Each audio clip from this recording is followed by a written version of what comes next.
You know, I think you're going to find this interesting. I certainly hope so. Today, I'm going to be reviewing the Falcon Acoustics M10 two-way stand mount speaker. Now, it's the first in their M series. This is the debut model. But Falcon is better known for their LS35A type speakers. Now, LS35As were designed by the BBC in the 1970s as near-field studio monitors for on location and small studios and things like that. And it had actually a lot of crossover appeal to the audiophile market. So a bunch of companies started making them, namely Rogers. I actually owned a pair of Rogers LS35As in the 80s or early 90s. But also Spender made LS35As, Chartwell, KEF, most obviously, and Falcon were making LS35As. Now, the M10, before I get ahead of myself, is not an LS35A type speaker. It's an original design by Falcon, but it shares the same 5-inch B110 driver that was originally made and designed by KEF, and then later on KEF stopped making them, and then Falcon made their own, and that's what they're doing right now, making original, some say better than ever, B110 drivers. The M10's tweeter is an original design, nothing to do with an LS35A, and it's done by Falcon, designed by Falcon, but actually made by CS. Oh, another key difference between an LS35A and an M10 is that the LS35A is a sealed box design, while the M10 is ported, has a rear base port. Another key difference is the M10 is nearly 4 inches deeper than an LS35A. And also, by the way, I'll make note that the M10's binding posts are definitely, let's say, deluxe. Oh, speaking of deluxe, the real wood finishes, you can get M10s in walnut, real walnut, and also the finish I have for my review samples, which is rose nut. Oh, the prices, I'll tell you the prices right up front. The walnut version is $2,295 a pair in the US, and the rose nut version is $200 upcharge from that, making it $2,495 a pair. You know, before I go any further with the nuts and bolts, I have to say that listening to this speaker, listening to the Falcon M10, I experienced, let's say, a deep recognition with the music. I felt closer to the music. I felt it in my bones. In other words, the connection was really, really strong because it's a very easy to listen to speaker. It's definitely an audiophile speaker, but one that you just keep listening to hour after hour after hour. It just pulls you in. And that's the other reason why I'm thinking you will find this review very, very interesting. Now, speaking of interesting, yes, there will be an Audiophiliac viewer system of the day later on in this show. And also, speaking of interesting, the specs. I'm going to put up the specs. There's not much to them, but the spec that jumps out for me, well, actually there's two, is the impedance. This is an 8 ohm speaker. Hooray, an 8 ohm speaker. Most speakers I review seem to be 4 ohms and dip well below 4 ohms. This one is 8 ohms and I think drops down to 6. So it's a very real 8 ohm design. And the other spec that's interesting is it dips down to as low as 40 hertz. Now, I didn't get 40 hertz in my room here, but I did get, you know, mid 40 hertz range, which is pretty darn impressive for a small speaker with a 5-inch driver. The rosewood finish, by the way, I should have mentioned this earlier, is satin. It's not a high gloss. It's not matte. It's just really, really nicely done. And by the way, the speaker grills are very easily removable. They're magnetically attached. And the difference in sound between being on or off was inconsequential. So I listened to them all so I could look at that pretty finish. For comparison speakers, I used two. The Falcon Gold Badge LS35As, which are actually owned by my buddy Herb Reichert, and also the KEF LS50 Meta. Now the LS50 Meta is in here because it's also a small stand mount speaker with a 5-inch concentric driver, so they're in the same sort of ballpark. My listening sessions with the M10 followed a slightly different course because I listened in two different places in this room. I listened over there where I review large bookshelf speakers or towers, and also over here where I almost always review stand mount speakers. And I gotta say, over there where the big speakers usually roam, yeah, the M10 did well. Matter of fact, it liked having a lot of space around it. That's when it imaged the best. The imaging was broad and wide and spacious, fairly deep soundstage, but it was that openness that really got to me. I said, yeah, I'm digging this. Now the highs, again, not super detailed, not etched, not sparkling, but satisfying. They're not shouting at you. The mid-range is where the music lives, as they say, and the music was living large with the M10s. No problem. Obviously, I'm going to talk a lot more about that. And the bass, again, for a speaker with a 5-inch woofer, man, this speaker makes some serious bass. I was not thinking about these need a subwoofer. Not at all. I'm not saying it sounds like a subwoofer. I'm saying it doesn't sound thin or anemic or... No, it sounds very, very nice. Very, very nice down there. Now, the amplifier I was using initially over there was the NAD M23, which is, that combination was plush. Say what you will about Class D amplifiers. This was a very satisfying combination. It's a very powerful amplifier. This is a low sensitivity speaker after all. It's like 86 dB sensitive. So yeah, I was giving it some power and it played loud. Pretty nice. Pretty good. Mid volume was nice. Now, when I played it really quietly at late night levels, no. This speaker and very few small speakers sound great when played quietly. You always feel like you want to play them louder. That's what I mean by it's not great at super quiet levels, because you want to turn it up a bit to get more out of the sound. That's true of this speaker. Now, the music I was playing right up front was this incredible LP by Tommy, I'm sure I'm going to mangle his name, Guerrero, and he's a guitarist, but he actually plays all the instruments on most of this album. He plays drums and percussion and bass, and it's kind of a groove record, twangy, almost, I wouldn't say Ventures-like, but a guitar-oriented instrumental album. And it's pretty good recording, and again, this is the sort of music that played loud is appreciated best. I'll put it that way. And the M10s were definitely holding up their end of the deal. At this point, I swapped amplifiers and put in the linear tube audio ultra linear. It's a tube amplifier. It's an output transformerless tube amplifier. And I'm playing this new recording, brand new recording by the banjo player, Bela Fleck. And on this record, one of his accomplices is Edgar Meyer, who plays double bass. And his low bowing, just the growling sound of that bass coming out of this little speaker really surprised me, really set me back, because I would say I was looking for a sub, but I knew there wasn't one. But it wasn't that it went that deep, which it did, but it was the texture of the bass that was so well played by the M10.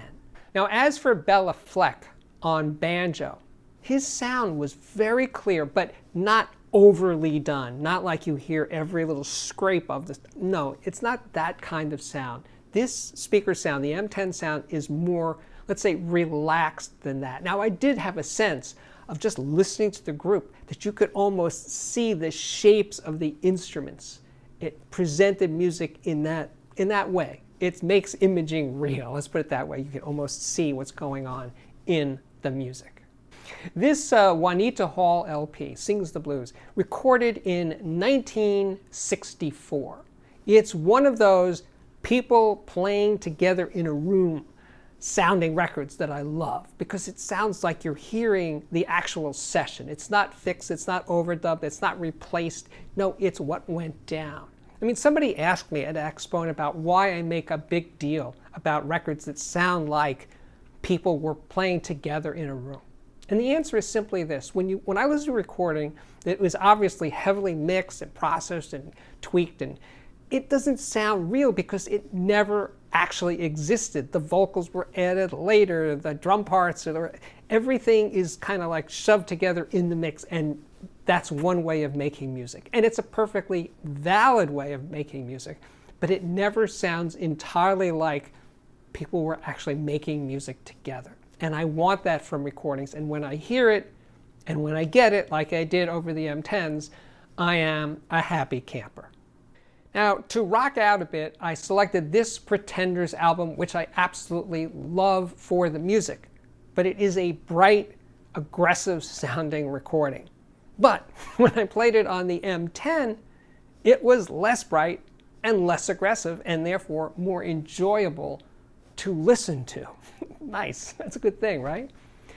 So at this point, I switched over from the M10 to the KEF LS50 Metas. And yes sirree, that brightness, that aggressiveness came roaring back. Yes, bright and thin.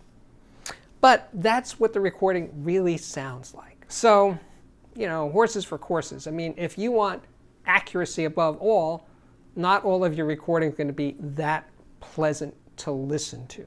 So at this point, I wanted to play a good sounding recording. So I played this one, Oregon, and this was on Chesky Records. I worked at this session.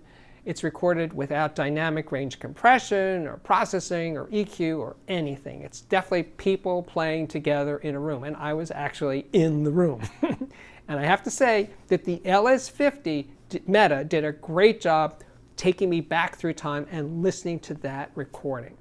The spatial cues were really well done, the air, the spaciousness, all of that was fantastic. And the dynamics of the recording, though again, the LS50 isn't a big speaker, it was pretty good. And changing over with Oregon and listening again to the M10, no, I lost some of that air, some of that spaciousness, some of that detail and clarity. No, the M10 cannot compete with the LS50 in terms of resolution of fine detail. It's also, the LS50 is a more dynamic speaker. It just has more oomph to it in terms of delivering the small to large dynamic impact, to use that word. Again, with a 5-inch driver, but it just somehow did. Now, it's not that the M10s were slackers or so far behind, but I'm saying in this contest, I would definitely give the nod to the KEF LS50 Meta. So at this point, it made sense to compare the Falcon Gold Badge LS35A with the Falcon M10. Now, I think I mentioned earlier that the LS35A does not make much bass below 70 Hertz. It really does benefit from near wall placement. And I experimented with that, and I wound up at the back of the speaker about 3 inches away from the wall. Actually, that wall, the wall behind me. 3 inches away. And I'm listening to, with the Schiit Vidar 2 power amplifier. And I'm listening to A Tribe Called Quest. Now, I'm not a hip hop guy, but I really like this record, and I have for a really long time. So anyway, it's got great bass. And I'm playing it over the LS35As and digging the sound. It's clear. The mix is really, really good. I love the way the vocals are very up front. It's good. Very happy. Then I switched over to the M10. Now, I had to move the M10s much further away from the wall to get a bounce, because too close, certainly 3 inches was out of the question, but they wound up being about 18 inches away from the wall at minimum. I mean, that's what I could tolerate in terms of close placement. And the bass was just considerably bigger and more powerful. And by the way, the name of this recording is The Low End Theory. So anyway, I'm listening to the music, and just the overall vibe of it was better over the M10. It just spoke to me. The balance made more sense to me.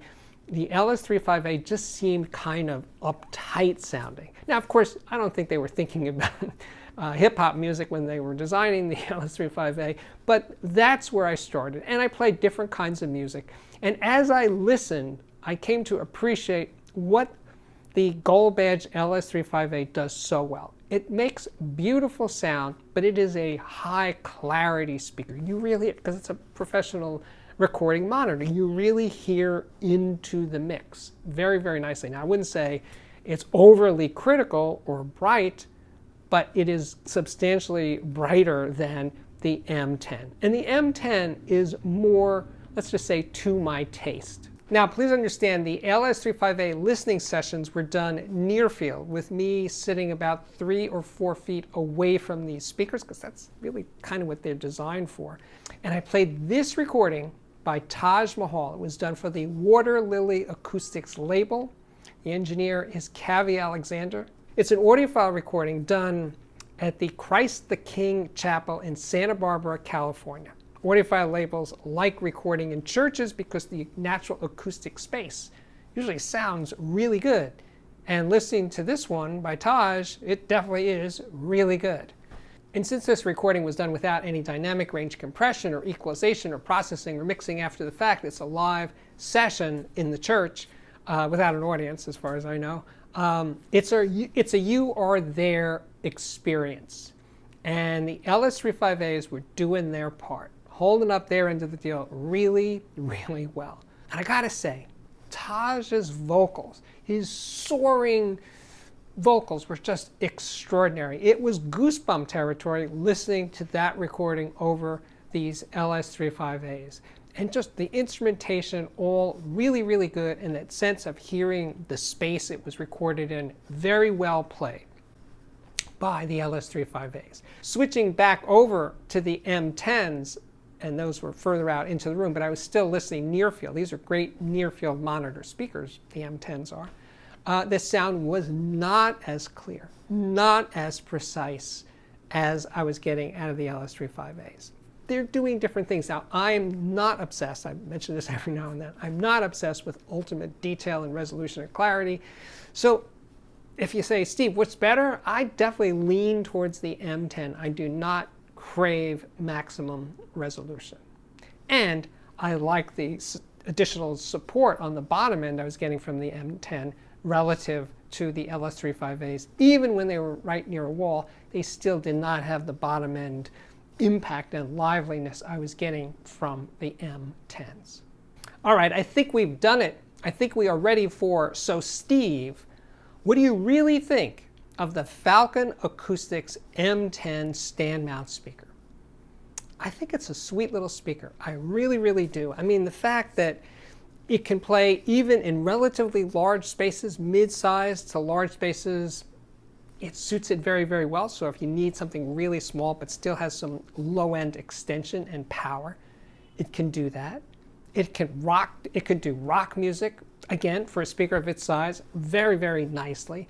But acoustic music, there's some real panache in the way it handles all acoustic instrumentation. It just sounds so right, so there, so let's say fully developed. So yeah, I'm falling hard for the Falcon Acoustics M10. And with that I can say, yeah, let's do it. Let's do the Audiophiliac viewer system of the day. Oh, and after that, I'm going to tell you what this button means. Listen for wetness. I'm going to tell you that right after this. I got to say, this is one of my favorite viewer systems of all time. It comes from Dave. He lives in Perth. That's in Western Australia. And there's a story here. And that's VPI TNT turntable. This didn't look like this when Dave found it at a local garbage dump and then fully restored it. He had new arm boards laser cut and etched. He had new feet made. New pulleys were machined and installed a new motor. Then he bought a second-hand VPI JMW 10.5 arm to top the build off. But here's a little more information though. He had some help from Harry Weisfeld, the co-owner of VPI. Harry was amazed that this high-end turntable, it was a very expensive turntable, was found in the dump. Wow. Anyway, so the turntable is a TNT3, now renamed Resurrection, and it runs with a VPI SDS speed controller. There are two cartridges listed here, a ZYX Ultimate Exceed and also a Kaseki Blue. Phonostage is a Sutherland Insight LPS. For digital, Dave has a Blue Sound Vault, a Geek Pulse X Infinity DAC, a Geek Pulse LPS. For amplification, a Conrad Johnson CT5 preamp and a Musical Fidelity A5 CR power amp. The speakers are Audiophiliac Classic 20s. Power conditioning is PS Audio Power Plant 3, and cables are all by XLO. Thank you, Dave. Okay, we are back. My name is Steve Guttenberg, and I am the Audiophiliac, and I am the genuine article. There are people pretending to be me, Steve Guttenberg, the Audiophiliac, scamming not only my viewers, but also companies. So if someone pretends to be me, asking for equipment from a company, check around, see what's happening, because it may not be the real me, and you will lose out. I've done my best to stop it. It's still going on, so it's a drag, but it's happening to a lot of YouTube channels. It's hardly just my problem. Any celebrity, I've heard Mark Maron talk about it, it's a problem. Anyway, so there's that. If you like what I'm doing here on the channel and you'd like to support the channel, check out my Patreon. The address is on the screen right now. You can join for a few bucks a month, up to $100 a month, and lots of steps in between. The people at the top tiers get to talk to me every month at the beginning of the month. So anyway, it's up there. Check it out. You'll learn more about what it means to be a patron of the Audiophiliac. And if you just like what I'm doing here on the channel, please hit the like button. Oh, and speaking of the like button, this button, listen for wetness. Listen for wetness means, someone said this at a recording session, listen to the reverberation, listen to the sound of the room. In other words, can you hear it? Is it good? Does it sound nice? Does it sound good? That's what listening for wetness means. When you're listening to recordings or listening in real life, just you're walking around everyday life, listening for space, for ambience of the room or the space that you're in. It's something to pay attention to. If you're interested in sound, then, if you're an audiophile, you probably are. And yeah, and with that, I can say my work here is at last complete. Thank you so much for watching, and I really do hope to see you back here again very, very soon. Bye-bye.